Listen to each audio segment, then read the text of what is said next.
প্রত্যেকটা দলকে ঐক্যমতে আসতে হবে। এখন নির্বাচনের সময় ঘনিয়ে এসেছে। এখন আপনারা প্রতিদিন একের পর এক দাবি সামনে হাজির করছেন। এইটা মূলত নির্বাচন বানচালের চক্রান্ত। হাসিনা চায় না নির্বাচন হোক।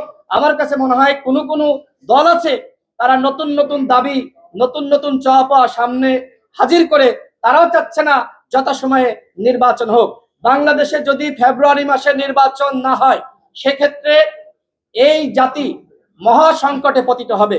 এখন দলগুলো কি চায় জাতিকে সংকট থেকে উদ্ধার করতে, নাকি হাসিনার চাওয়া সেটা আসলে সেই চাওয়া পূরণ করতে?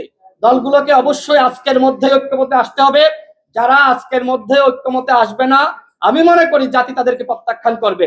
এবং এই সরকারকে এবং জাতীয় ঐক্যমত কমিশনকে তাদেরকেও সঠিক সিদ্ধান্ত নিতে হবে।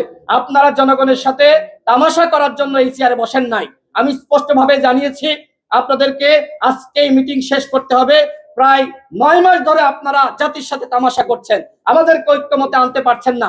আর কত তামাশা করবেন, এই কথা আমি তাদেরকে স্পষ্ট জানিয়েছি। আপনাদের সকলকে ধন্যবাদ।